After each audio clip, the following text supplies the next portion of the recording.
Assalamualaikum warahmatullahi wabarakatuh. Saya Evi Linggasari, NRP 17002, akan menjawab pertanyaan nomor 3 soal evaluasi akhir semester mata kuliah metode eksplorasi geofisika. Pertanyaan nomor 3 yaitu sebutkan 3 metode yang mungkin untuk menyelesaikan salah satu permasalahan yang Anda sebutkan di nomor 2 di atas.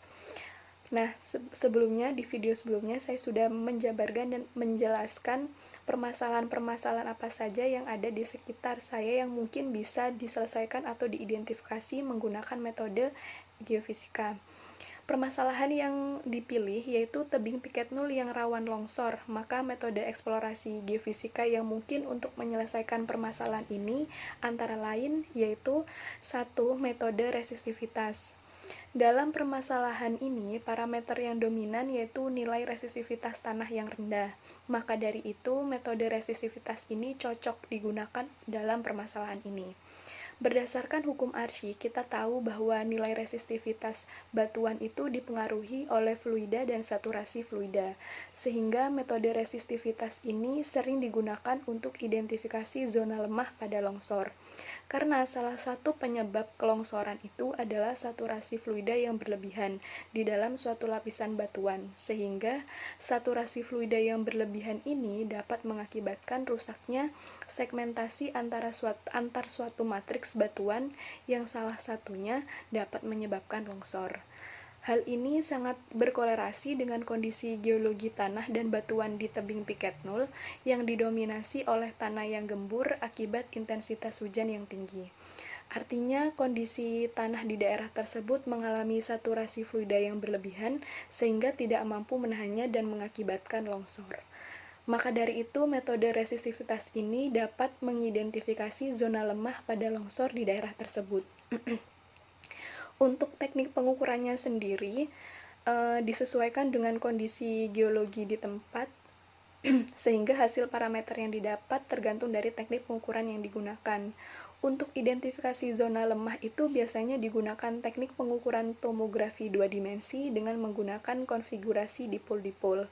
Untuk konfigurasinya sendiri itu pada teknik pengukuran tomografi ini dapat digunakan konfigurasi apa saja, karena pada teknik tomografi ini, hampir semua konfigurasi itu dapat digunakan dengan baik. Tetapi untuk parameter hasilnya itu secara umum dihasilkan resistivitas semu dalam bentuk 2 dimensi. Kemudian metode yang kedua yaitu metode gelombang permukaan.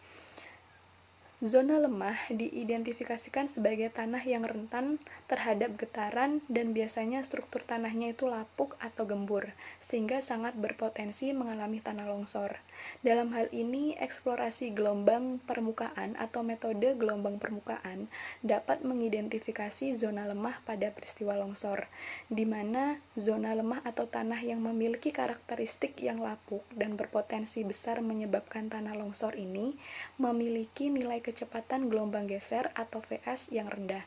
Hal ini berkolerasi dengan keadaan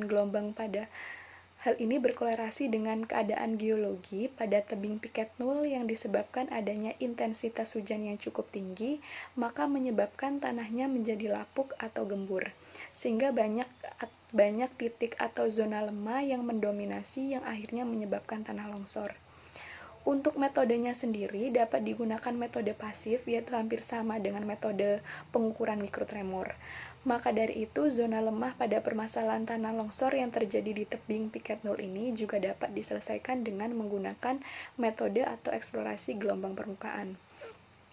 Kemudian, metode yang ketiga yaitu metode mikrotremor.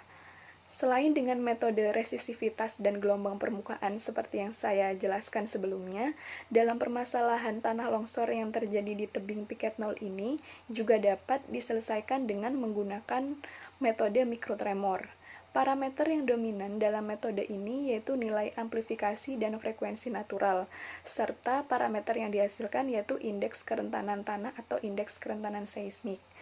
Dengan metode mikrotremor ini, maka dapat mengetahui karakteristik geologi atau struktur lapisan bawah permukaan di tebing Piket Nul, di mana karakteristik geologis tempat tersebut dapat menunjukkan bagaimana material-material dapat terlongsorkan.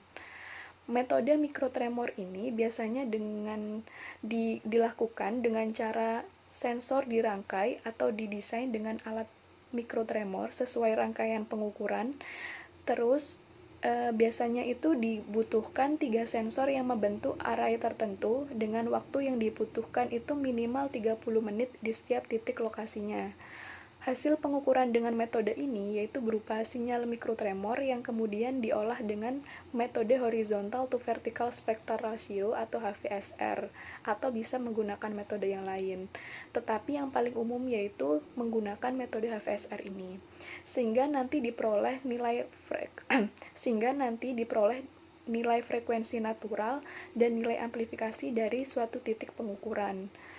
Kedua parameter mikrotremor tersebut itu kemudian digunakan untuk menghitung indeks kerentanan seismik dan ketebalan sedimen.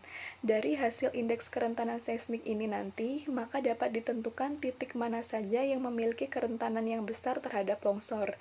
Titik yang memiliki nilai amplifikasi yang besar, maka nilai indeks kerentanan seismiknya akan besar pula, yang artinya titik tersebut sangat rawan atau sangat mudah sekali akan terjadi longsor atau termasuk zona lemah. Selain untuk identifikasi zona lemah, metode mikrotremor ini juga dapat dijadikan acuan untuk mitigasi atau pembangunan wilayah yang aman dari bencana tanah longsor.